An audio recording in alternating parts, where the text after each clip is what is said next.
Welcome to my channel. Eco of Life. Let's start. Look at your phone. Scroll through your camera roll. What fills it? Is it endless selfies?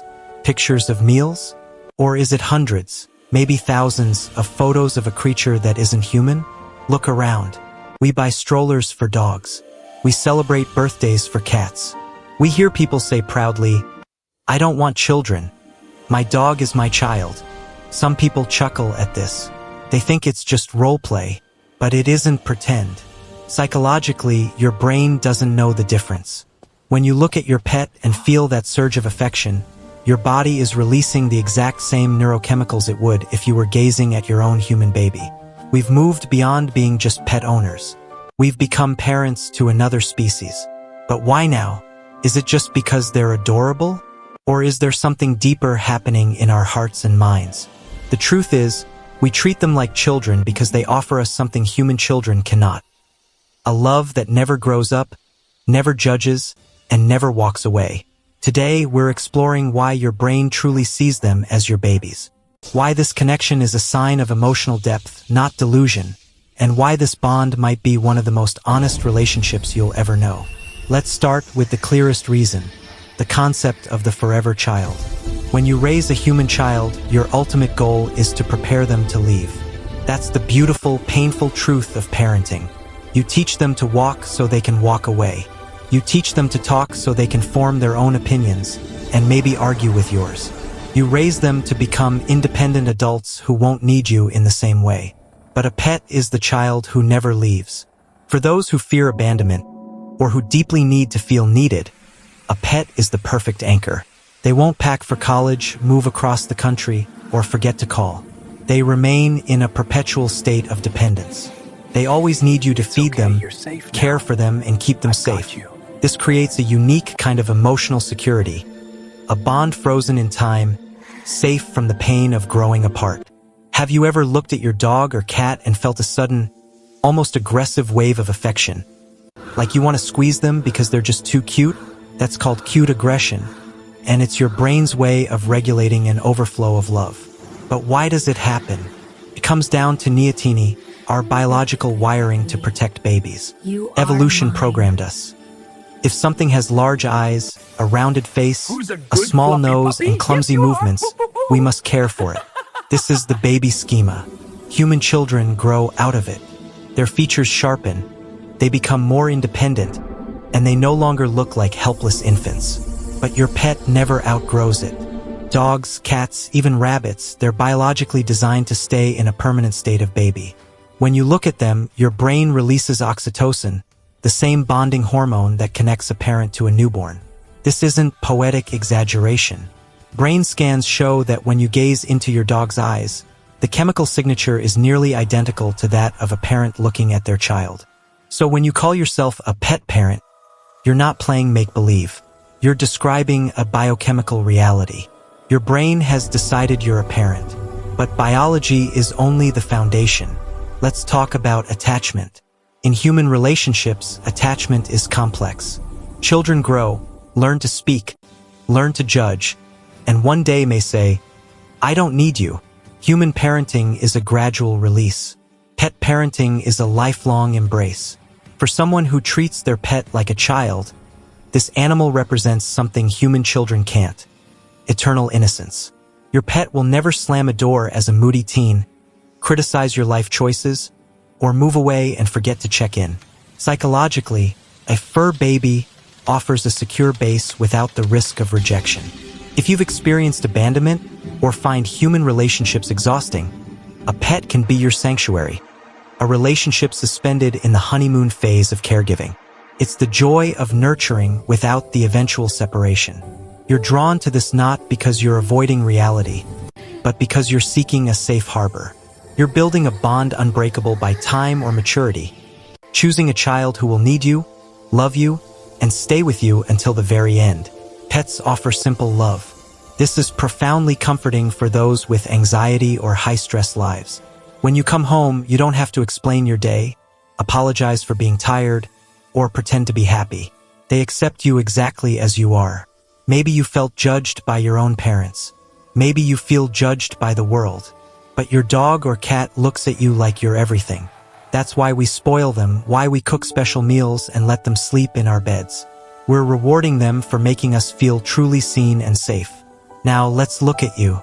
Society often portrays the devoted pet parent as someone filling a void. The crazy cat lady. The couple who couldn't have kids. That's a shallow take. The truth is, people who treat pets like children are often high-capacity nurturers. You likely have a surplus of caregiving energy. You're the friend who checks that everyone got home safe, remembers birthdays, and shows up when it matters. For millennials and Gen Z, this is especially meaningful. The world is expensive, the future feels uncertain, and traditional milestones like homeownership or starting a human family can seem out of reach. But the instinct to nurture doesn't disappear. It needs an outlet. Pets become the recipients of that deep-seated need to care for someone. They're not a replacement in a negative sense, they're an alternative. They allow people to experience family without overwhelming financial or emotional pressure. It's a lighter version of parenthood that fits into modern life. This is you claiming your identity as a caregiver. I have love to give, and I will give it to a being who receives it unconditionally. For many, that bond is as real and meaningful as any blood relation. It's family by choice. There's another, subtler layer here: control. Raising a human is beautifully messy. You can do everything right, and things can still go in unexpected directions. They develop their own wills, make their own choices. With a pet, you have far more control. You choose their food, their routine, their environment. For people who feel their own lives are chaotic or unstable, perfectly caring for a pet becomes a way to cope. You see this in owners obsessed with the ideal diet, the perfect training, the strictest schedule. It feels comforting to master one small, loving world when everything else feels uncertain. Let's explore the different types of pet parents. Which one resonates with you? The guardian, you're the anxious protector. You don't fully trust dog walkers, you have pet cameras, and you worry over every sneeze. Psychology suggests you have high empathy paired with high anxiety. Your pet is your external heart. Their safety is your peace. Your love is fierce, vigilant, and all-consuming. The soulmate. You don't just care for them, you talk to them. You feel they understand you on a deeper level.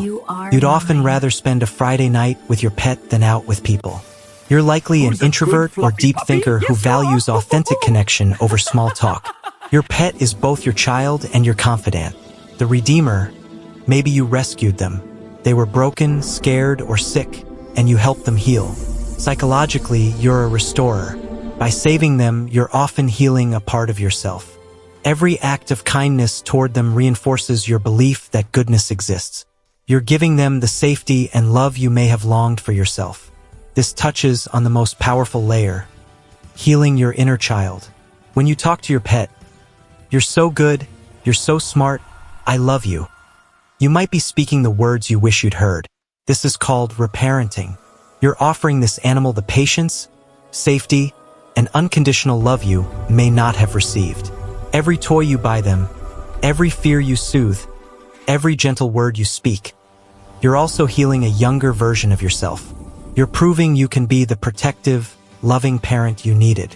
That's why it stings when people mock pet parents. They don't see that it's not just about the animal. It's about a person trying to put more love into the world than they took out. And because we love them like children, we grieve them like children. When a pet dies, society often says, "It was just an animal." But your brain disagrees. It has lost its primary source of oxytocin, its daily rhythm, its purpose. This is disenfranchised grief, pain that isn't fully recognized by society, which can make it even harder to bear.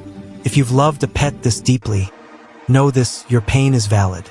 You haven't just lost a pet, you've lost a family member, a witness to your private life, a quiet companion who filled your home with presence. So where does this leave us? We're living in a time when the definition of family is expanding. For centuries, family was tied to bloodline and survival. Today, it's increasingly about connection. If you treat your pet like your child, you are part of this new emotional landscape. You're proving that biology doesn't define family, love does. You're acknowledging that a soul is a soul, no matter the body it inhabits. There's a profound maturity in looking at a creature that doesn't speak your language, doesn't look like you, and saying, "You are mine, and I am yours." So if you're someone who calls your dog your son or your cat your daughter, don't let anyone make you feel silly. You are simply a person with a great capacity for love, and you've found a safe, pure place to give it. You've chosen to be the guardian of a soul that can't speak. And in return, they've given you a love that needs no words. Whether it's biology, healing, loneliness, or simply connection, it's real. So go ahead, buy the silly sweater, cook the special meal, use that goofy voice, because in a world that can feel hard and cold, loving something with your whole heart is never a mistake. If you made it this far, if you have a fur baby who changed your life just by being there, drop a like. Let's show how many of us understand this bond. And if you want to keep exploring the hidden psychology behind why we love the way we do, tap subscribe. Remember, family isn't always about whose blood you share. Sometimes, it's about who's waiting for you at the door when you come home.